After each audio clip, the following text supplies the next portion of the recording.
live at St. John's Lutheran Church at 155 Milton Street in Brooklyn, New York, Greenpoint. So this is my live stream. I think Team Athena, they're going live on their stream, but I'm going live on mine. Came showing support. Um, had a conversation with a campaign manager about the comment, and it's all good. But I mean, I'm a man, so like when I'm in the wrong, I like to apologize. Sometimes it takes days to me to fathom stuff, but it is what it is. Oh, sorry about that. So they going live on their thing. No, sorry.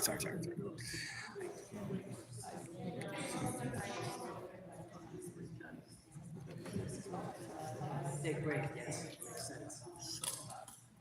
Yeah, they don't want to spend too much money on school.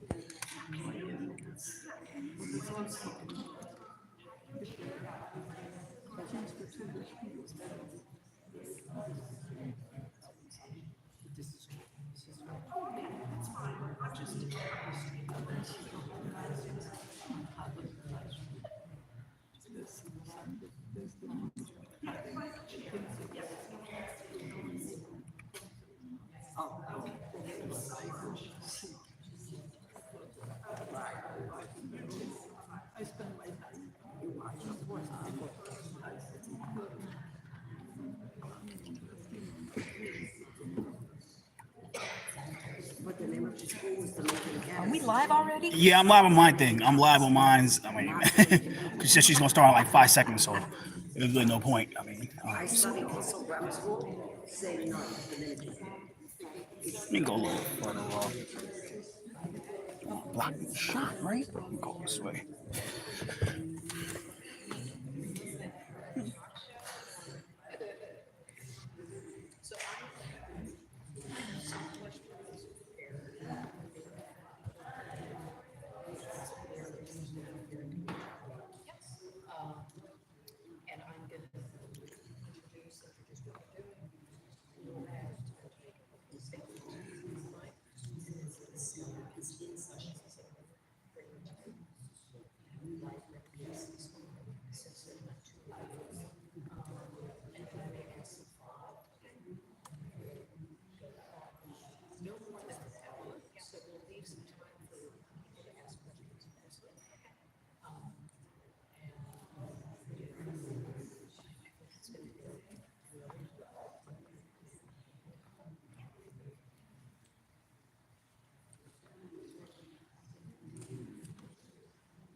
What's up, brother?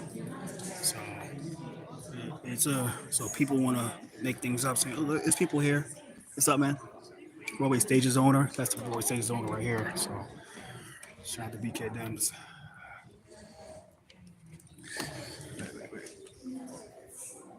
A little back? Is that okay? Yeah, a little back. Yeah, just so that you're not ahead of the cameras. All right, cool. Yeah. Gotcha. So, all right, cool.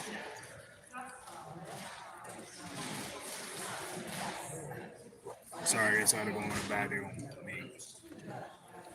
Goes live? Yeah, it's good. Like I said, think.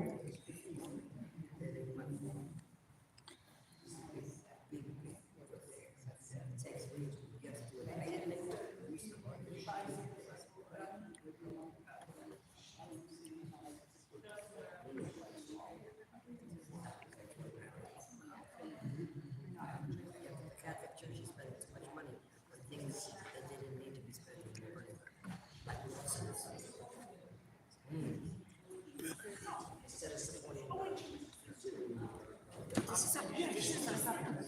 This is not a Catholic church, it's Presbyterian, yes.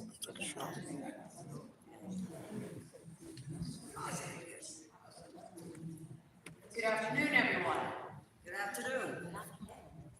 Thank you to the one person. Good afternoon, everyone. Good afternoon. I'm Reverend Dr. Katrina Foster, pastor of St. John's Lutheran Church here in beautiful Greenpoint, Brooklyn. And I'm so glad for everyone who's here in person, here on our live stream from Anathea's campaign and from St. John's as well. We are glad that you are here. Let me give a few ground rules for what we're doing and why we are here. First, the why. Faith communities have always been a part of political conversations, and political conversations have always affected faith communities. If you think about the civil rights movements that we've had in various forms in our country, faith communities have been part of all of those, from the abolitionist movement to the civil rights movement, the women's movement, the Black Lives Matter movement, and the Poor People's Campaign. I have been part of political conversations in my 30 years of ordained ministry. My proudest moment was when I was part of the Heartland Presidential Forum, and I got to question someone you may have heard of, Senator Barack Obama, when he was running for president, and I got to ask him questions about his plans for health care in America, what eventually became the Affordable Care Act. St. John's Lutheran Church has been part of this community, founded by German immigrants in 1867. The building we are in right now was built in 1891. We have been a part of this community for a very, very long time. With the ebb and flow of what Greenpoint has been, is right now, and will become, we have a vested interest in helping our neighbors grow in useful knowledge about who is asking us to hire them to serve us in an elected capacity in Albany. And so the purpose of this is not to endorse any candidate for any office. The sole purpose of our time together now is to discern from Ms. Simpkins her qualifications for this high calling, her plans, and her policy choices. I will ask questions, and we will leave ample time for your questions. I know you will have some questions. Now, good manners. We are in a church. We will not disparage anyone. We will not disparage anyone. The eighth commandment tells us to not bear false witness. We understand everything our neighbors do in the best possible light. This was, we had hoped, to be a debate, but the council, the assemblywoman declined our invitation for reasons of her own. That means that it is now a town hall where we get to ask questions of one who is seeking high office, and that is to your advantage so that you can ask your own questions and hear directly from Ms. Simpkins what her ideas may be. But we disparage no one, especially no one, anyone who is not here able to defend themselves. There's also no cussing, or if you're Northern, no cursing. So there's no cussing, there's no disparaging, but everything else is on the table. We will do this for about an hour, and then afterwards we will have a really nice cookout at the front of the church where everyone is invited to stay, speak to Ms. Simpkins, speak to me, ask any questions of me that you may have. It is a blessing, an honor, and a privilege to host you here today. Thank you for being here. Thank you, Ms. Simpkins, for coming and being a part of this conversation. We are glad you're here. Testing, testing. Here you are. Thank you so much, Ms. Foster, Pastor Reverend Dr. Foster. I really appreciate this. It's an honor to have been invited to this, and I am really thankful for everyone who's come here today. I know it's a busy holiday weekend, so I appreciate you taking time out of your weekend to come here.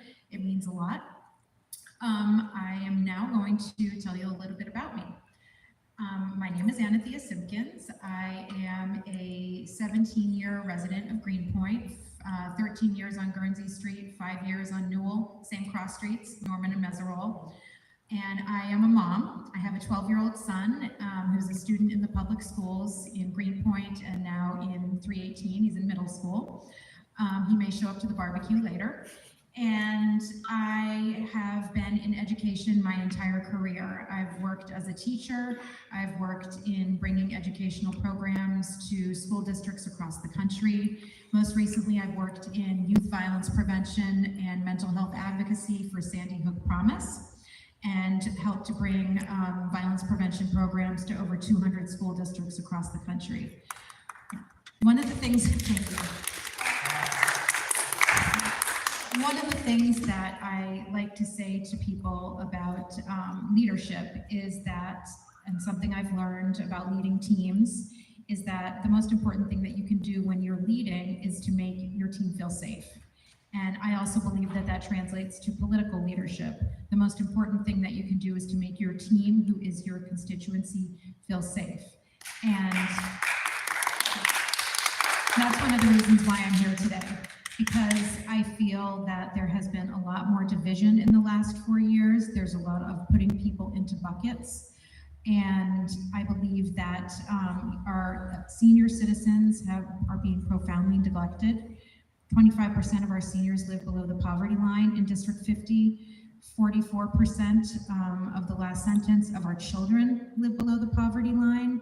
And we're receiving budget cuts to our schools. We're seeing more and more neglect. We're seeing our storefronts closed. We're seeing, as I don't like to say, 2 weed shops on every block illegal, and something needs to change. So I decided that I would throw my hat in the ring. I'm not a politician, but I am surrounded by brilliant people who are helping me. And I really appreciate the opportunity to be here today and to tell you about myself. I know that there have been a lot of things said about me since I decided to announce my candidacy. And I'm a 52-year-old woman, and I can speak for myself. Yes. So as we had announced that we were going to be doing this, I've encouraged people from my congregation and neighbors to say to me, what are your questions, especially if you couldn't make it here today. And just about everything that everybody has wanted to talk about are all bread and butter issues, very, very close to home issues. So I'm going to start with one that I heard a lot about, which is bail reform. Mm-hmm. We have moved from, in our bail reform system to cashless bail. Mm-hmm. That was part of the New York State Mm-hmm. Assembly's decision. And critics will say, we now have more people committing crime, even violent crime, and judicial options have been taken away from judges. That it's mandatory that people who have caused problems, who have been violent, are let go immediately. Mm-hmm. When I'm a liaison with the 94th Precinct, the NYPD clergy liaison, when I speak to the cops, they will express frustration about picking up people and then they are immediately let go. Most notably in this community is Christopher. He is out. He's already been causing problems in the neighborhood. So people who are proponents of cashless bail say it takes people who are poor and commit crimes or low-level offenses. They're not stuck in Rikers Island for months on end without any kind of action on their case. Mm-hmm. What are your thoughts about bail reform? And if you have things that you would like to change about that, what are the things you would like to change? I'm glad you asked that question. We've been talking about that a lot in our office. And I think one of the biggest problems is that, and I'll say this, I might say this multiple times tonight, and I might say it about every single topic. Everything needs to have a good process. And the ripple effects of that process or any decision need to be thought out in advance before it's launched. Multiple things, as I said, I'll talk about tonight. Safety, things such as bail reform. What are we doing before we're putting these people back out into society? What are we doing to help to rehabilitate them? Are we providing mental health resources? Are we providing education? Are we providing jobs trainings? Everyone wants to have a purpose and be part of something. And if we're just launching people back into society, you know, with the things that they came in with, then we're not doing a service to them. We're not doing a service to their neighbors. We're not doing a service to our community. It takes a community to help these situations. It takes a multidisciplinary effort in a community to help to change these things. It's not just one person. One thing I've learned in violence prevention is that these things can be prevented. You know, it's not about putting a Band-Aid on it, it's about preventing it, and it's about thinking about how we can change it in a way that is meaningful and thoughtful and works best for everyone. So in gun violence prevention, which I've been working in, I brought a anonymous reporting system. That's what I managed. We taught students how to identify signs and signals of someone at risk, to take it seriously and say something. Most of the time, every time, especially school shootings, there are warning signs that go back years that could have prevented it. And there are warning signs in people who might commit crime that could have prevented it, that we could always intervene on if we work together as a community. So those are some things that I think about, that we really have to think about the ripple effects. We have to think about giving people jobs trainings. We also need to think about mental health is a huge issue. It is becoming a bigger issue with children right now. Since COVID, and I'll talk about this also ad nauseum, since COVID, suicide ideation has skyrocketed in children as young as 4th grade. That's what I'm seeing across the country and what I'm hearing about here. I've experienced it with my own child who didn't see his friends for a year. What does that do to social emotional health of a child? And how does that carry through life? And we don't even know what the effects are going to be down the line of the children who have lived through COVID. Another topic, Christopher Boissard. I've had a few people ask me, you know, about it. And we actually had a meeting with the captain at the 94th precinct a couple weeks ago, because I want to understand. I hear that it's complicated. I hear people don't want to touch the situation. Well, somebody has to, and somebody needs to work with people. I always say it's going to multidisciplinary approach is education, faith-based communities, community centers, law enforcement, and mental health. And we need to come together to try and figure out this situation. We can't just point fingers. The other thing I want to say is that there's a lot of chatter online, post on social media. Everybody loves to do it. But we went in and spoke to the captain, and he said that not one person has filed a police complaint. This was as of 2 weeks ago. So people like to post about things, and I think that, and I understand there's fear in the community. Nobody should feel scared in their homeschool or community, full stop. But also we need to remember, and something to understand, and I think a lot of people didn't know this before, I didn't realize it, is that when you call 911, that's not the same as filing a police complaint. So if you have a situation, you have to go in there and file a complaint, and that's how things are tracked. I'm going to go back to my original Yep. question, which is bail reform, Yep. which was passed in New York State. Yep. That took away cash. It's Mhm. now cashless bail. Mhm. I agree with everything you said. Mhm. Prevention, strong communities, make strong individuals, make us all safer. Mhm. Gun prevention. I grew up hunting. Yep. Nobody needs, a 50-round clip Yep. to go hunting. Go to the grocery store. But what is your opinion about bail reform? And what would you do differently about bail reform now that we've seen the ripple effects? Mhm. What is your policy that you would implement, that you would try to get others to implement to change it and make it better than what people might think it is or isn't? Well, I would implement and work for a policy that considers the ripple effects, that puts job programs into effects, that establishes mental health programs, that provides education, that works with, so what are we doing when we're putting people back into the community? Yeah. What about, would you put back in place judicial discretion? Would you put back in place easier, higher amounts of cash bail for violent crimes, repeat offenders? Would you give judges discretion when it is clear there's a problem and letting these people go? If you're a violent offender, if you've committed domestic violence, if you've committed rape, sexual assault, then I believe that it needs to stay the way it is. It's the repeat offenders for petty crime and low, misdemeanors that I think needs to be considered. And also people who are coming from impoverished communities, and we don't want people to be languishing in Rikers, forgotten about. So something needs to change. But thinking about how it changes and thinking thoughtfully about who we're releasing, who we're not. And there's, two things can be true at the same time. Things are nuanced, and a lot of people like to make sweeping decisions about things and not think about, well, there is a gray area. And I think that's what needs to be thought about, again, with the same thinking of what are we doing? What is the process? What is the rollout plan? That's what I say in, when I'm releasing a program, what is the rollout plan? What's the communications plan? What are the operations going to look like? Because in order for something to be effective, all those things have to be effective. Okay, let's move on to another area.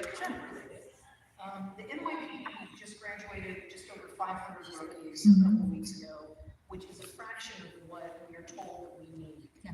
We have the smallest police force maybe in history. There are legitimate critiques to be made of the NYPD policies and procedures, how they behave when people are expressing their right to protest, such as at Columbia University or other places. But what are your thoughts about what do we do to have full staffing of the New York Police Department? Incentives. I think that one of the other things is that, people are leaving because they also feel left behind. Because why are people leaving teaching? They don't feel respected. They don't feel valued. Why does anyone leave a job? For those same reasons. And, one of the things that I've thought about a lot, especially in the work that I've done in working with law enforcement, is that you go too far one way, then things are going to happen like this. We don't have people who even want to go into the force. You have people who say all cops are bastards. Excuse me, I cursed. And teaching their children that all cops are butts. I'm sorry, that's offensive.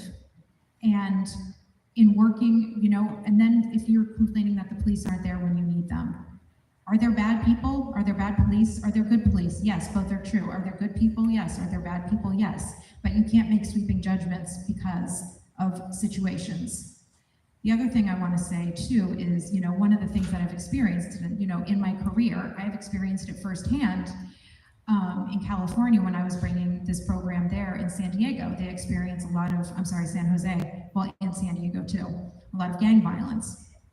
And I was bringing the program to one of the schools in San Jose in the district, and they were in such a panic for getting this program because it was the only way they were going to be able to manage situations for, even mental health situations, bullying, anything, because the funding was completely cut for their school resource officers. Nobody in the school was trained in how to, and they're required by law to not lock their doors. So anybody can come in off the street and these people aren't trained in how to deal with it. So that's how, perchance, the tip of the iceberg in all the situations that I dealt with are a school shooting. But, somebody can come in off the street and they're not trained and they were desperate. These are people who are very liberal people. California is a very liberal state, but that's what happens when you swing the pendulum too far one way. Things like this happen. So I don't purport to know everything about the NYPD but I know that people want to feel valued and people want to feel a part of the community and they want to contribute. And when they feel that they're not appreciated in anything, then you're going to lose people. Thank you. There was a bill that was introduced before the terrorist attacks on October 7th, the terrorist attacks by Hamas, called Not On Our Dime. And it has not passed the state assembly yet, but it was a bipartisan bill that was saying not-for-profit organizations, if they give money to Israel that supports the military or the building of settlements in Palestinian land, on Palestinian land, that the not-for-profits would lose their not-for-profit tax exempt status. It's a long shot bill. Since October 7th, they have tried to resurrect it, change it, and we have seen disparagement between Free Palestine from the river to the sea. We've seen a rise in anti-Semitism, and we've seen a conflation of all things being anti-Semitic that may not be anti-Semitic. that anti-Semitism is on the rise. As someone who's seeking to serve in the State House, would you support the Not on Our Dime bill, and why or why not? I would not support it. I think that it's anti-Semitic. One of the reasons why I'm here today is actually because one of my close friends, I have many close friends in the community who are Jewish. I have many close friends who are of Muslim descent. And one of the reasons why I'm here is because after October 7th, there was the rise of anti-Semitism in the district. And a good friend of mine went to our assembly member and said, you know, can you please speak out on just saying there's no room for hate? Full stop. There's no room for hate toward anybody. And in good faith, this person just wanted our leader to make people in the community feel safe. And that person wasn't asking for any other commentary. It didn't need to be about, you know, what's going on, the horrors overseas. I don't mean to downplay it. And basically had one meeting and then never heard from the office again. And first of all, to not respond to somebody, that's what your job is. And then to not respond to someone who is legitimately scared to send their children to school, which I have heard from many, many people, is criminal to me. And that's one of the reasons why I'm here, because the job of a leader, especially when you're a hyper-local leader in a community, is that you have to respond. You have to step up and say something. And to not do that means that you don't even offer constituent services at all. And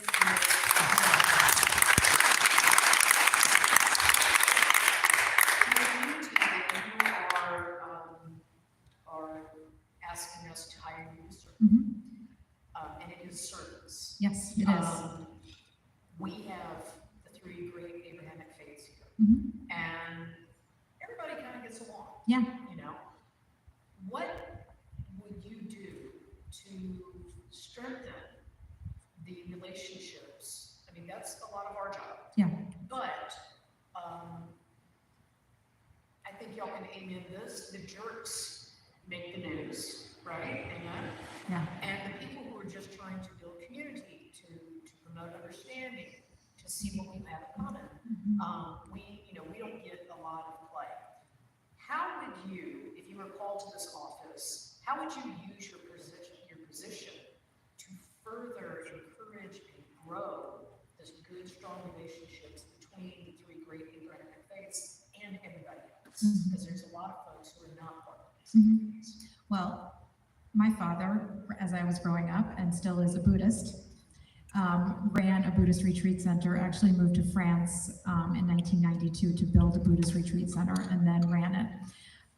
So I know a lot about Eastern religion, and one of the things I know, I probably call myself a secular humanist, is that the one thing that they all share is the idea of compassion, not being attached to material possessions to a point where it rules your life, living in the moment, and coming together, that sense of community, and that's what it is. Forgiveness, I think that all those things are true. And I think that's what we are missing in our community right now. What we're missing right now is a willingness to come together in compassion, conversation, collaboration, and compromise. And that's what I want to return to the district, that level of discourse that is not prejudging someone before you're sitting down with them. For example, the assumptions that have been made about me since I decided to run. I've had people saying that I'm a child killer because I've said I want to have a conversation about McGinnis Boulevard. I've never even come out with a policy about it.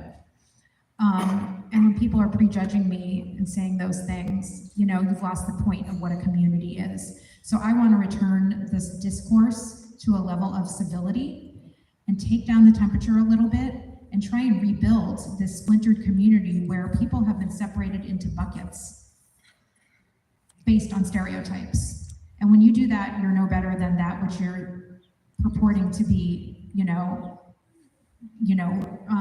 running your campaign against.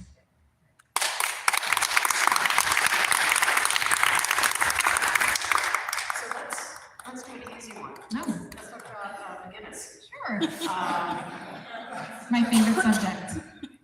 So you just said you have not put out a policy about McGinnis. The Assemblywoman has talked a lot about McGinnis. There are problems on McGinnis. Absolutely. We have had neighbors killed. Mhm. We've had kids hit Yep. on their bikes. One of the members of my church, when he was in high school just a couple years ago, he was riding his bike on McGinnis and got hit Mhm. and ended up in the hospital. It's also one of the biggest industrial areas in the entire city. We have people coming from the highways into the city since we don't have a railway. Everything that goes into the city, the clothing, rugs, pencils, everything has to come in by Emergency truck. vehicles, also, that's the way they get around. Exactly. So we also have a growing bike population, which is wonderful. Yeah. I heard you say you do not have a policy. The Assemblywoman has clear policy. She has spoken passionately and sometimes very well about it. Yeah. What would your policy be? How would you talk with, but more importantly, how would you listen to people who do not agree with you? I think that listening is the most important thing that you can do. And again, this is a situation where there wasn't an opportunity to come together in conversation, collaboration, and compromise. I'm also a certified mediator, and that's one of the principles of mediation, is that if you aren't willing to do that, then a third party is going to come in and make the decision for you, and everybody loses. And that's probably what's going to happen with the McGinnis situation. And who's going to lose? Our children. Who's going to lose? The people who want to ride bikes, because it's not going to work for everyone. Now, I'm a mother of a 12-year-old. I moved to Newell Street, which is on the other side of McGinnis, 5 years ago. At that point, my son was 7. Of course, I'm for pedestrian safety. I have a child. At the same time, I do believe that there are things that can be done to increase safety that don't necessarily mean cutting down our only main artery and diverting trucks and other possible. We already have problems with trucks. I mean, there was just a truck that was stuck on my street the other day that held up traffic for, like half an hour. Trucks going down with the really narrow streets, that's already happening. Imagine what's gonna happen when there is more limit to the, I know that I can't remember what the number is, 20,000 cars that already go down McGinnis right now. Emergency vehicles, that's the only way that they can get from A to Z to Woodhull Hospital. I just had a conversation with somebody here that her husband had a situation recently, had to go to Woodhull. That's our closest hospital. So how are we going to do that? We have a lot of young parents here. We have a lot of people who are having children. How are we going to get there? I've been doing a lot of research also about, ways that we can increase pedestrian safety and increase safety in these main thoroughfares. And there are lots of ideas that I think haven't been explored. Raised medians, making the medians actually somewhere where we feel safe to stand. More crosswalks. The turn signals are really hard to follow, and then they, let traffic go to the right before you even had a chance to walk. So things of that nature that haven't been explored yet. The other thing too is, again, I don't think anybody, to say that I am a murderer, which someone called me because I said that I want to have a conversation, is just ludicrous. And when we have that level of language that we're saying about people within the community who you don't know, you're going to have to sit with those people after this ends. And if you are deciding to build a family here and grow roots here, then you're going to have to see them every day. So let's take it down a little and talk together. The other thing I'd also like to say is the way it was done, again, it wasn't collaborative. And that's all people want. When I talk to people in the community who are concerned about the change, also concerned, most of them just say, I just wanted to be part of the conversation. That's all anyone wants, is to feel a sense of respect, not just pushed off to the side because you've been in Greenpoint for your whole life.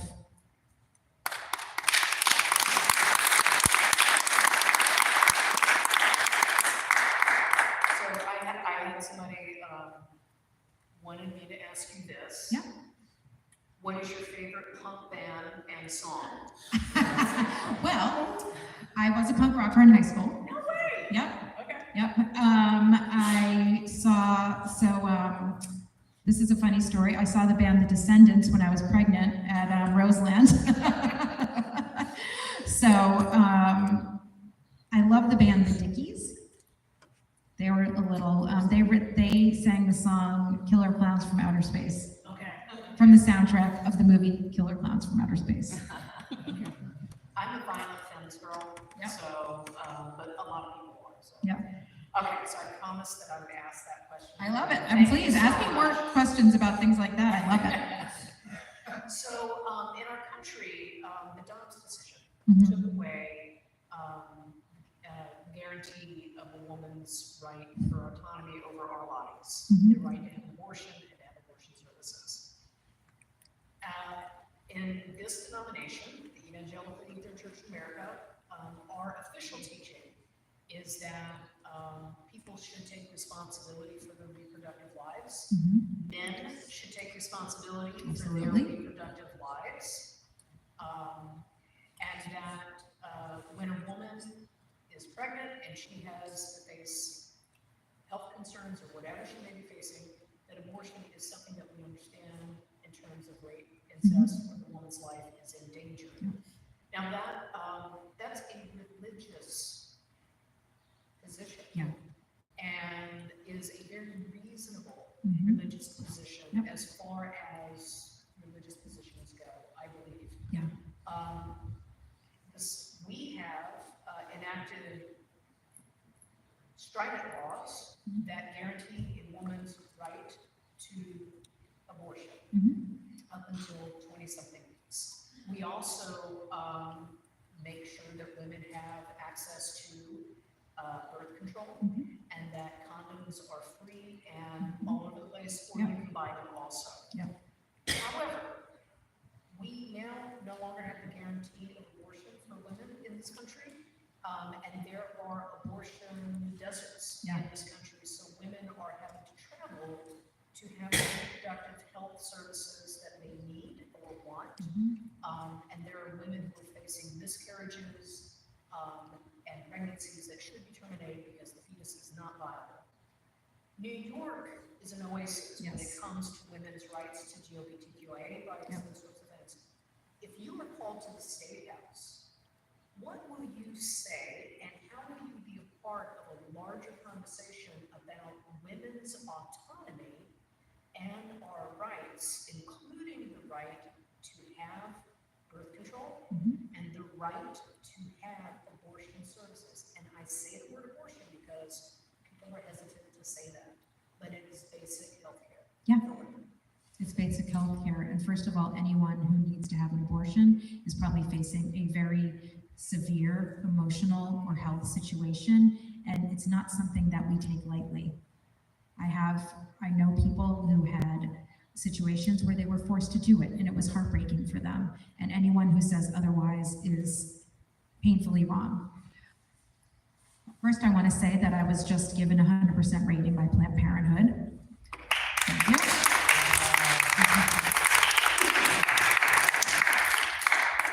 So I talk about conversation, collaboration, and compromise. This is one area where I'm not going to compromise. I believe that reproductive health care is a fundamental right, and it's not just about it. Abortion is a very critical, important part of it, and a woman's autonomy over her own body is a right. And we need to make sure that nothing compromises the laws in New York State and that we continue to be a sanctuary for women who are forced to travel to get an abortion. So I want to make sure that we shore up those and that nothing compromises them. You know, a lot of people talk about, you know, reproductive health care, Planned Parenthood. What are they getting at Planned Parenthood? It's abortion, but so much more than that. It's support with endometriosis.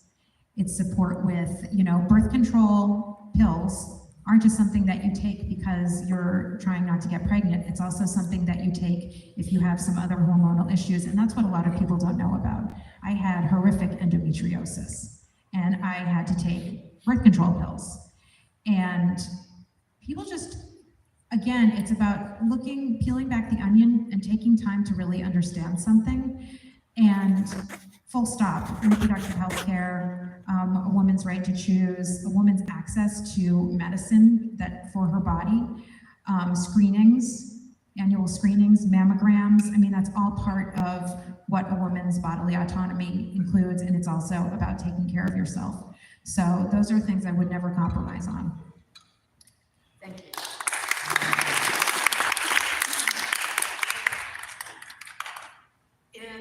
At our southern border, we have many people who are trying to make their way into our country. Some are trying to come through legal means to request asylum, and others are crossing, hoping to evade capture, and others are simply crossing and waiting to be arrested. Many of these new neighbors have been brought up to New York. Governor Greg Abbott has put them on buses and has sent them to sanctuary cities across the United States of America. Many of them are on our streets and in our shelters, and we have enacted laws to force them not to be in our shelters after, say, 30 days. But the bureaucracy that would allow them to legally work so that they can do things like pay rent, and become tax-paying neighbors and maybe eventual citizens. The bureaucracy is real. It's a federal issue. It's also a state and a city issue. If you are called to serve in the New York State Assembly, what will you try to do to help these new neighbors and to help the communities that are frustrated by their presence, because it can be a lot, and who are scared of them also, especially when we hear about bad behavior like attacking police, the mopeds, robberies. We've had those on West Street. We actually just talked to the captain about the robberies, and I can share a little information about what he told us. You can do that, but also, what would you as an do? add-on. Yes. Yep. What would you do in Albany to help address this issue? Well, one of the things that first of all, it is a federal issue, but there is city, state, community involvement. So I would collaborate with members of the community and do what I can to cut through this bureaucracy. One of the biggest problems is, again, the opportunity to work. And again, that's what anybody wants, why they're coming here, because, for the most part, wanting to live a life of dignity and contribute to society and be part of a community. So the Path to Citizenship program that is being introduced in New York City, I think is a really good program to follow. That, you just have, again, what am I going to say? It's the rollout and the operations. That's what needs to happen, is we have to have jobs trainings. We have to have an expedited opportunity to get a job. We have to have all of the support built in, because what is going to happen? People are going to go onto the streets. People are going to potentially turn to crime. And that's what happens, maybe be recruited into a gang. That's what happens when people aren't part of a community. And they might become part of a community that isn't the best one for them, that isn't going to help them reach the goals of why they came here to begin with. And tell us what your conversation with the captain. Oh my God, I just lost my train of thought. So he was talking about the people who are coming. He said that there's a bunch of people that are coming from Queens, actually. And they come on the mopeds, and they wear masks, like balaclavas, and they come over and they snatch things from people off the street and then take off. And they come in a gang of about 4 to 5 people.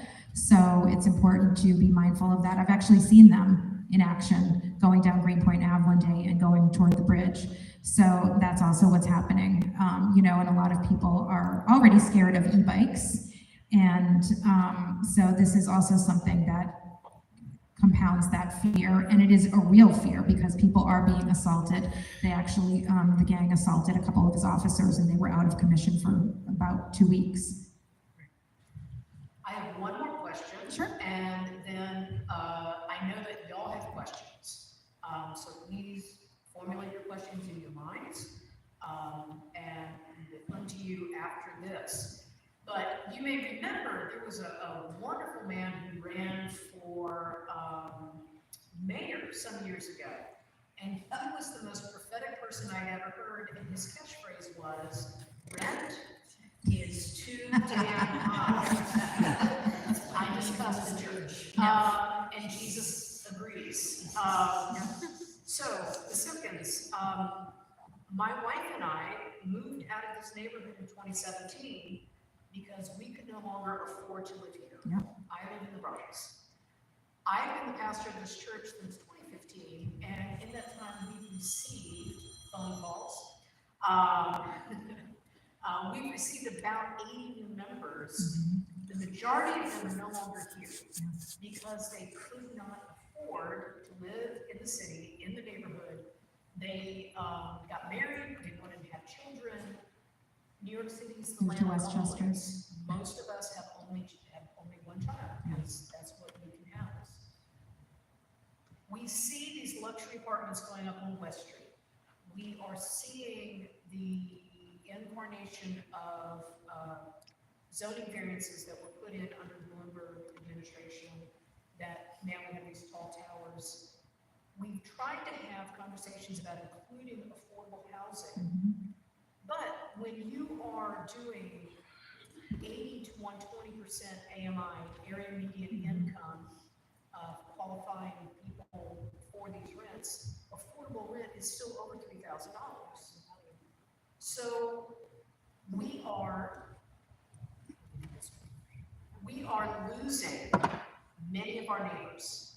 We are having a brain drain, and we are going to continue to lose people who we would benefit from having them as our neighbors the most. Yeah. What is your plan? Because we need one to address the crisis of affordable housing in Greenpoint and Williamsburg. Well, I can tell you, speak from experience, that I've had to consider leaving, but I am co-parent with someone and I don't intend to leave anytime soon, but my rent is almost $3,000 that I pay on my own. So I'm pretty cash poor. I work for a nonprofit. I can't afford the rent in the affordable housing. I mean, they're $3,600 for an apartment in this neighborhood. So I think one of the most important things is that, you know, the other thing with all the luxury housing that's been built is that it wasn't done for the most part with union labor. And they're like the Arrested Development model homes. They have a lot of issues with them. I hear about mold and mildew problems with them, you know, doors falling apart, doors not closing, smoke and mirrors, and that's what we're with now. So one of the most important things is, yes, we need more housing, but we also need it to be affordable, and we also need it to be union created, union built.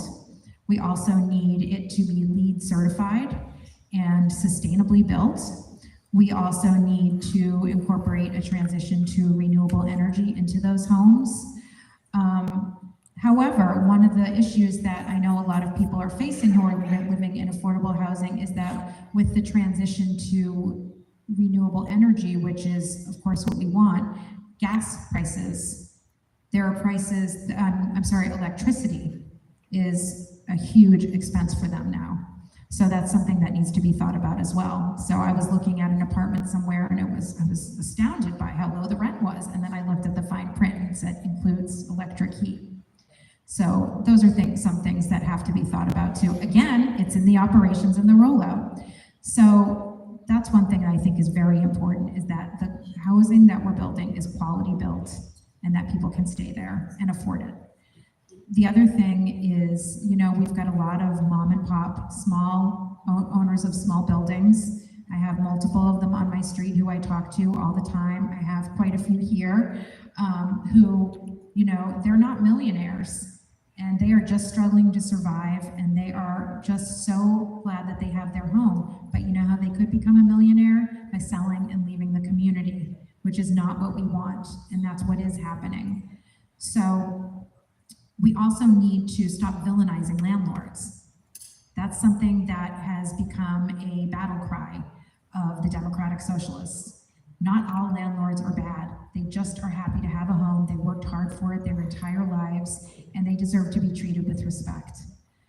Another thing that is happening is the tenant adjacent Bill of Rights. That's something that's also really important that I know my mentor was trying to put together. Joe Lenthal is in the house.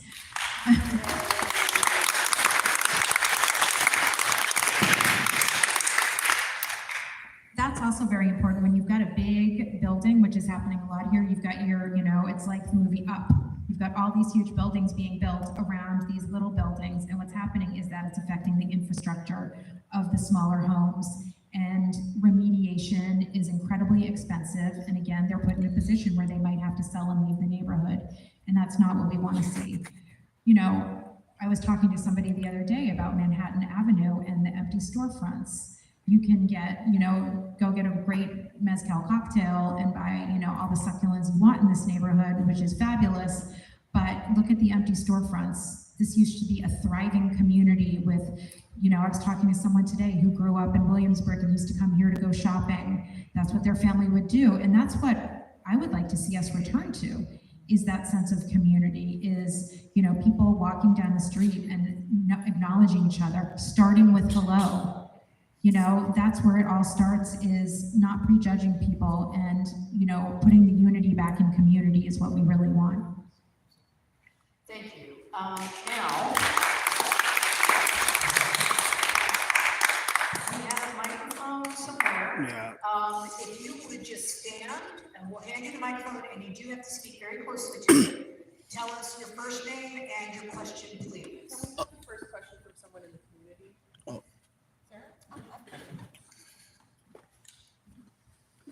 Hello. Yes. No. You're good. Hi, Hi. how are you? I'm good. How are you? Thank you so much for doing this, being brave enough to get in front of a room of community members to answer our questions. My question for you is your thoughts on our CEC, which is a group of parents who were elected once upon a time and now don't seem to be allowing anybody else to run, giving them those vacant seats, and are pushing anti-Semitic agendas against our community. I would just love to hear your thoughts on them. And even though the Assembly is not in charge of the CEC, but what are your thoughts on how we can help you? Thank you. Well, as my experience in education, I have learned about the way school districts run, and the responsibilities of the CEC is essentially the school board in our district. Everybody likes to change the name everywhere. And I also was on the school leadership team at PS 31 for a few years. And the job of the CEC is a parent group that's elected to represent the district, and represent the district with things like, oversight and accountability toward the school. It's also for, ensuring, providing that important input. What it is not about is inflicting any sort of political agenda on the school district or on the members. So that's what I think is not happening. There also need to adhere to the bylaws of the CEC, the bylaws that the city of New York has put together, that these people, actually the CEC, from what I understand, are paid a stipend. They're paid by the city to do a job, and that job is to represent the community, the school community, all members of the school community. And the bylaws are that you allow everyone to speak. The bylaws are that you are supposed to be meeting in person, and that's not happening. And you can't push people out of the conversation because they might disagree with you. And again, it's about being able to have difficult conversations. There are some difficult conversations to be had right now, and you should be able to do that if you're in a place of leadership. So again, our country, separation of church and state, separation of politics from our schools, and full stop, that needs to stop. And it's not happening. So I think that, I know that there's been, I'm not sure what the status is now, but the way it's been running, simply, they're not operating as a CCC. Yeah. Hi, my name is Christopherleonjohnson. I'm from Crown Heights, Brooklyn, Bolton, the borough. I want to know what's your take about congestion pricing. There's a lot of chatter online from, I can't say the name here because here to respect the church, about you being for unions being exempt from congestion pricing in low income. but we want to know what's your full take about congestion pricing. Are you for it or are you against it? Because your opponent is for it fully with no exemption. So we want to know, are you for congestion pricing or you're against it or you're for it with exemptions? So we want to know what's your take on that. And one more question is, what's your take about the Berry Street situation, the open streets in the district? What you would do different from your opponent because she's for it, she's down with it. And then one more question is, what's your take about the North Brooklyn BID situation with Lincoln Wrestler and the North Brooklyn Park ran by? We want to know what's your take about the North Brooklyn Park situation. That they want to form BID within North Brooklyn, Greenpoint, and we want to know, like, are you willing to help the people in the district to stop it, because this is more like a grift and a scam. And the executive director admitted on camera that there's no need for BID. So we want to know those 3 questions. That's all I need to know. Thank you. Thank you. Sorry. The first question, sorry. Congestion pricing. Yeah, congestion pricing. And exemptions for. Yeah. So what have I said multiple times tonight? It's all in the rollout and it's all in the planning. I think congestion pricing sounds like a great idea. It works in a lot of cities. It works in, I've had a long conversation with someone in the community about how it works in London, for example. It's about, well, how it works practically, how it was formed. So, there are ways. So, I'm for exemptions. A lot of our teachers who cannot afford to live in New York City in the communities in which they teach have to live elsewhere.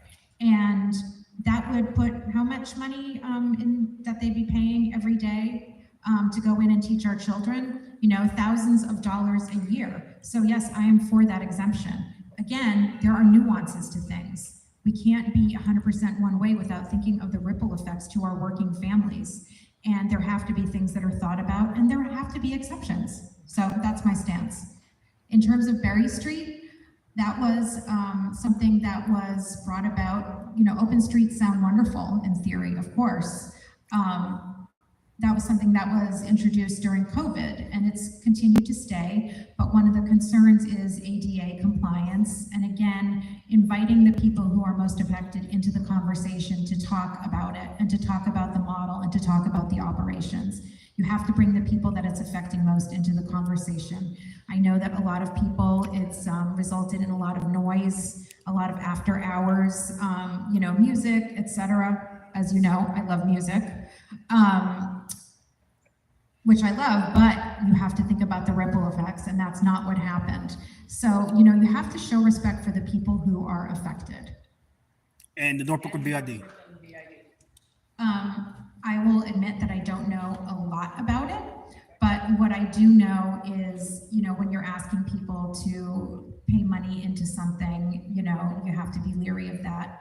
The other thing too is that there are some businesses that are affected that aren't actually, street-facing businesses. They might be manufacturers and things like that. So what we can start off with is a merchants association that would allow people to be a part of and to collaborate and to, work together on things that they can do to improve the district. Thank you. This lady and then this lady. First, it's not a question. Hi. First, this is training. I've gone to many of these meetings. Nobody hearing me. They're not listening to you. I got the mic on, you try. When you come to talk, come up here. Look at your thing. Don't stand here. This is the worst place, and I have the right to say this because I did this for a living. What happens is, you see the acoustics, everything goes here. Right? All right, that's number one. Number two, I have an answer, and I would like to collaborate the way. Everything you've said all day all ties into each other. So obviously, gentrification means nobody can go. Then of course, you got congestion. So everybody wins. No, everybody loses. Only the wealthy win, and the non-residents win. So I propose an idea. Sure. An idea that we should do this in the city and the state. Not obviously can't do it federally. Why is it red? The deduction on the taxes. That's a very good question. And particularly the city and the state, they're notorious for charging so much. Okay, that's one that can be done. Yeah. Second one, by the way, there is no crisis on the border. There is a crisis, it's a human crisis. I was just in El Paso, Texas.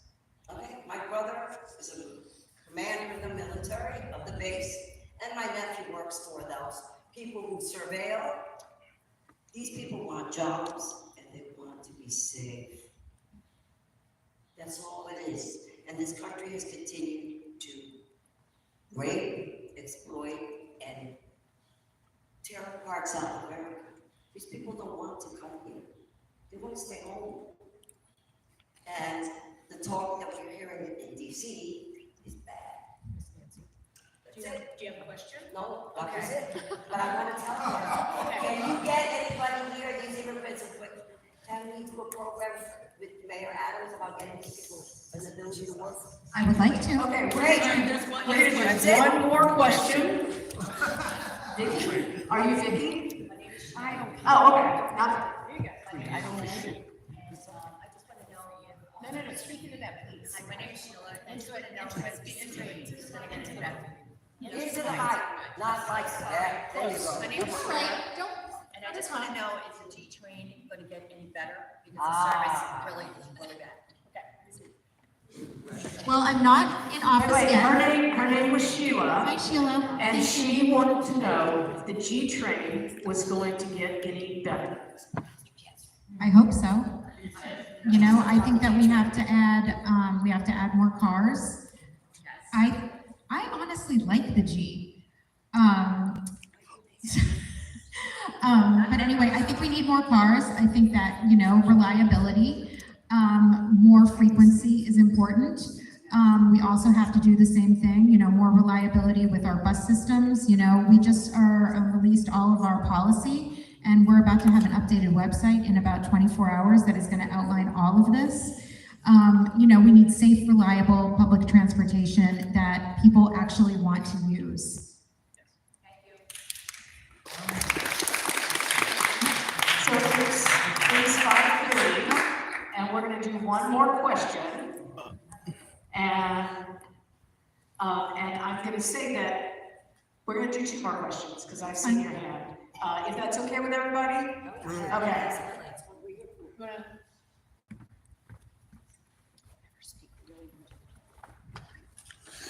Hi, my name is Christine, and one of the things that hasn't been touched upon here is the environment, and I'm an environmentalist who has fought for this community for the last 50 years. Thank you.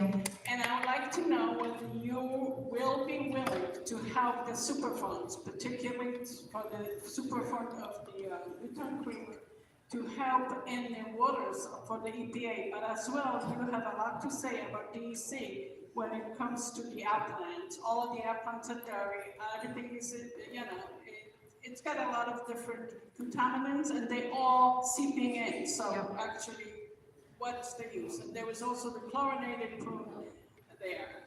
And one more question, how you feel about senior housing? Our community is getting really old and most of our seniors have to be moved out of here because they cannot afford it. I have to say, I've been here for all these years, but if I hadn't bought the home when I was able to, when it was affordable, I would be out of this community by now. Thank you. So I live in the Meeker Plume and my son has asthma. So, you know, obviously and I intend to, you know, continue to live here. Regardless of that though, the environment here, there is a lot of work that needs to be done to remediate it. You know, there's been also recently with the cleanup of Newtown Creek, there's been a lot of back and forth and finger pointing. Again, we need to come together and get this work done. How long have we been waiting? The Newhart building, a mess. You know, I have friends who live right there, and then we also have the housing that's built right there. We have a lot that needs to be done here, and we need coordination from multiple parties to help get it done. You know, other concerns that I have are about, you know, the housing that's built right on the river. It's not stable. I mean, we live in a flood zone. people's houses are being flooded every day. Every time there's a rainstorm, people have to, the water overflow from the big buildings is running into their homes. So there are a lot of issues that need to be tackled. And again, I'm committed to working with people, listening. We haven't talked about schools, and I know we don't have time. That's, something that I know deeply about, and I have learned about a lot of other things and know about a lot of things in the community from living here. But, again, this is an issue that is affecting people in the community. Like the kitchen, it's not just a kitchen table issue. It's an issue that is affecting people's health and people's ability, to actually continue to live in this district. People are leaving. People are moving in here not even being told about this situation. So there has to be transparency. We have to come together. It needs to be safe. It needs to be equitable. Again, look at some of the areas that are experiencing the worst pollution. There is a lack of education and outreach. There's a lot of stuff that's posted on social media about meetings, but not everybody has the internet. Not everybody has Instagram. Not everybody even has a mobile device. So, when we're talking about outreach and educating people and pulling them into the conversation and telling them about what's affecting their day-to-day health, we need to have outreach that is multi-channeled, multi-pronged, to make sure that people are aware and that they can be brought into the conversation. One more question. Yes. Hi. No.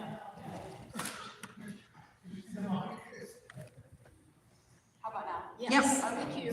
Hi, Hi. I'm Celia. I live in Pleasure Beach. Oh, hi there. How are you? Nice to meet you in person. Yes, nice to officially meet Yep. you. I just wanted to circle back to housing really quickly because you made a lot of good points about small landlords and the quality of build, but I think the original question kind of spoke to the affordability of rent, and I wasn't sure whether or not I heard points about that in your answer. Well, If there's anything that you wanted to say about that. well, we need to figure out a way that it can be truly affordable for people. It's almost institutionalized how bad it is here and how people can't afford it. It goes into so many things that need to be unraveled. But the bottom line, and it's something that I'm willing to work on and learn more about. Again, anybody who comes up here and says they know 100% about anything is lying. So it's something that I do need to learn more about. What I do know is that it needs to be addressed immediately. One other thing I'd like to say in terms of housing is NYCHA housing. We've been spending a lot of time there, and the profound neglect that we are witnessing there is criminal. These people have not had a visit from our assembly member. I'm sorry, I don't want to disparage anybody, but the first day that we went in to collect signatures, I met Josie on the top floor, on the 21st floor, and she rolled her eyes at me and she said, we get people coming here all the time, they want our signature, and then we never see them again. And I promised not to do that, and now Josie's following me on Facebook, which is the most exciting thing that's ever happened to me. But the neglect of the people that live there, and people are screaming about some things here. There are a lot of things going on in our district. Our district stretches from Newtown Creek up to the NYCHA houses. Okay, we have people who are left behind. Our seniors, talking about seniors. Again, 25% of our seniors live below poverty and aren't going to be able to afford to live their lives, the end of their lives in the community where they've been their whole lives, because in order to afford to live, they're going to have to sell their homes. And some of the things that we've seen recently in going to visit the senior centers, they don't have Pete McGinnis has a van that's 18 years old and the lift isn't working. How are people going to get there to actually socialize and not be isolated? In the NYCHA houses, the elevators are constantly breaking. They don't have a working kitchen. They haven't for a year. And just the other day, we were at the residents meeting and saw one of my friends there, and her hand was broken. And her hand was broken because it got stuck in the elevator and the sensor wasn't working. And she had to pull it out and she got her hand broken. And she's lucky her arm didn't get ripped off because it didn't stop. So we need to think about the whole community. We need to think about everybody in the community. We have to think not just about ourselves and the issues that are right here in front of us that affect just us. We need to think about everyone. And that's what community is.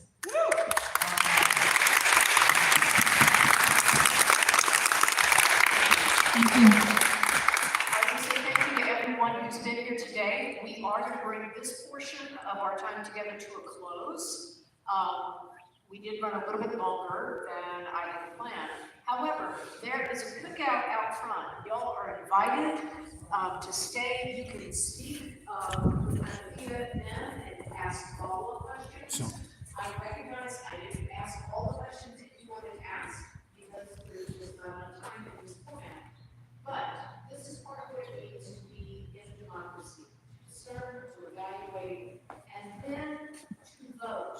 When is the next time we get to vote? June 25th. Early voting on June 15th. Yes, so vote is part of our calling as citizens, and as people of faith, we also are called to vote. So I want to say thank you to everybody for being here. The president of our congregation, Gillette Ogden, is here. If you have any questions about St. John's, Gillette wants to talk to you about it. If you have any questions that I can answer, I would love to talk with you about it. If you want to talk with Anita about policy and ideas for how to solve issues, we talk with her about it. But more important, to talk with one another about it and vote. Vote early, vote by June 25th. Thank you everyone for being here. Thank you, everyone. Thank you.